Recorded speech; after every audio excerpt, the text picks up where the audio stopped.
கர்த்தருடைய நாமத்துக்கு ஸ்தோத்திரம் உண்டாவதாக. இயேசு கிறிஸ்துவின் இரத்தம் சகல பாவங்களை நீக்கி நம்மளை சுத்தப்படுத்துகிறது, விடுதலையை கொடுக்கிறது, ஒரு சமாதானத்தை கொடுக்கிறது. இதை உங்களுக்கு புரியும்படியாக ஒரு நடந்த சம்பவங்களை சொல்லுகிறேன்.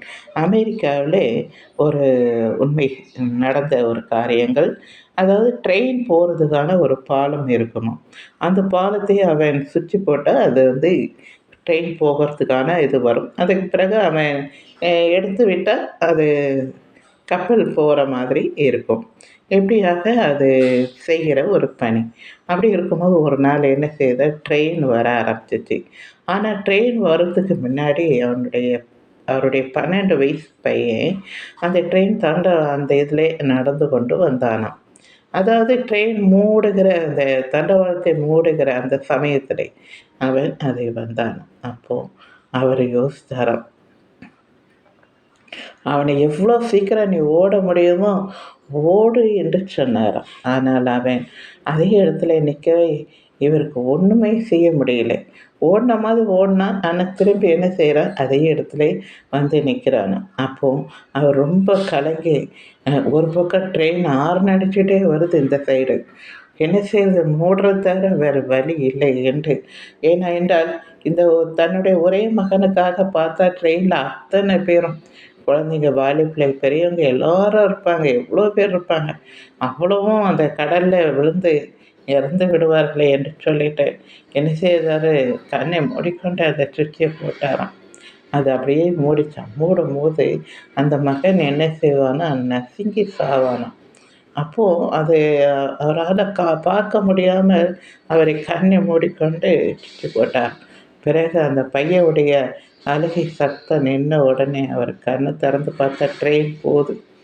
போன வேகத்தில் பார்த்தா எல்லாரும் ஒரே சிரிப்பு சத்தம். அந்த ட்ரெயினில் இருக்கிறவங்க, ஒருத்தர் சிகரெட்டு பிடிச்சிட்டு இருக்காரு, ஒருத்தர் என்ன செய்கிறாரு, வாசலில் நின்றுட்டு ஒரே அரட்டை. இப்படியாக அவங்க ட்ரெயினில் இருக்கிறவங்க எல்லாரும் ஒரே சந்தோஷமாக இருக்கிறாங்க. அப்போ இவர் நினைச்சாராம், என்னுடைய மகன் இரத்தத்திலே நீங்கள் செல்கிறீர்கள், உங்களுக்காக என் மகனை நான் பலியாக கொடுத்தேன் என்று சொல்லி அவர் கஷ்டப்பட்டாராம். ஆனால் இது தெரியாமல் இவ்வளோ பேர் இருக்காங்களே என்று சொல்லி. எனக்கு அன்பானவர்களே, இதே போல்தான் இயேசு கிறிஸ்து நம்மளை மீட்பதற்காக இந்த பூமிக்கு வந்தார். அவர் இரத்தத்தினால நம்ம கழுவப்படுகிறோம். இரத்தத்தினாலே ஒரு சுகம் உண்டு, அவருடைய இரத்தத்தில் ஒரு விடுதலை உண்டு, ஒரு சமாதானம் உண்டு. அதை நாங்கள் அறியாமல் இன்னும் என்ன செய்கிறோம், பாவத்தை செய்து கொண்டு, சிகரெட்டை குடிச்சு கொண்டு, விபச்சாரம் செய்து கொண்டு, கொலை செய்து கொண்டு, மற்றவர்களை கிண்டி பரியாசம் பண்ணுதல், திட்டுறது, எவ்வளோ அசிங்கப்படுத்தணுமோ மற்றவங்களை கேவலமாக பேசுவது, பெருமை, இந்த உலகத்திலே பணம் பணம் என்று ஓடுவது, கடவுளை தேடாமல். யோசித்து பாருங்கள், நம்ம எப்படி இருக்கிறோம். அந்த அருமையான உயிரை கொடுத்த அந்த இயேசு கிறிஸ்துவை நாம் நினைக்க பார்க்கறதில்லை. நம்ம பூமியில் வாழ்கிற வாழ்க்கை இன்பமானது என்று பாவத்தையே நோக்கி கொண்டு ஓடிக்கொண்டு இருக்கிறோம். எனக்கு அன்பானவரை, அந்த ஆண்டவரை நோக்கி பாருங்கள்.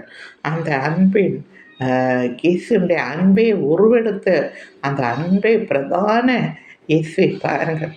அவர்கிட்ட உங்கள் பாவங்களை இந்த உணர்வீர்கள் என்றால், ஆண்டவரே என் பாவங்களை மன்னிங்க, எனக்காக நீங்கள் பூமிக்கு இறங்கி உடைய இரத்தத்தை சிந்தினீரே, இதை நான் அறியாமல் போனேனே, இப்பொழுது அறிந்து கொண்டேனே, எனக்காக இவ்வளோ பெரிய மீட்பை கொடுத்தேனே, என்னை மன்னிங்க என்று சொல்லி ஆண்டவர்கிட்ட மன்னிப்பு கேளுங்க. ஆண்டவர் யாராக இருந்தாலும், எப்படிப்பட்ட பாவமாக இருந்தாலும், இப்படிப்பட்ட பாவியாக இருந்தாலும் ஆண்டவர் உங்களை மன்னித்து வெண்மையாய் பஞ்சாய் வெறும் சுத்தமாக எப்படி ஒரு பரிசுத்தமாக நீங்கள் மாறுவீர்கள் என்று பாருங்கள். ஆண்டவர்கிட்ட ஒவ்வொரு நாளும் உங்களுடைய கருத்தில் உங்களை ஒப்பு கொடுங்க. என்னுடைய ஆவி ஆத்மா சரீரத்தை ஏற்றுக்கொள்ளுங்க, என்னை உங்கள் போல பரிசுத்தமாக மாட்டுங்க என்று சொல்லி ஒவ்வொரு நாளும் ஆண்டவர்கிட்ட ஒப்பு கொடுங்க. ஆண்டவர் உங்கள் பாவத்திலிருந்து அப்படியே விடுபடுறதை நீங்கள் காண்பீர்கள். நீங்கள் ஆண்டவரோடு ஜீவிக்கிறதை காண்பீர்கள். அவருடைய சித்தத்தை நீங்கள் செய்கிறதை காண்பீர்கள். எனக்கு அன்பானவர்களை, இன்றைக்கே நீங்கள் செய்வீர்களா? உங்களுக்காக நான் ஜெபம் பண்ணிக்கிறேன். எங்களை நேசித்து வழிநடத்துகிறேன் எங்கள் அன்பு தகப்பனே. இந்த நேரத்தில் யாரெல்லாம் தன் பாவங்களை அவைகளை அறிக்கை செய்கிறார்களோ அவர்களை எல்லாம் கழுவி சுத்தப்படுத்தி உம்மை போலே மாற்றுங்க.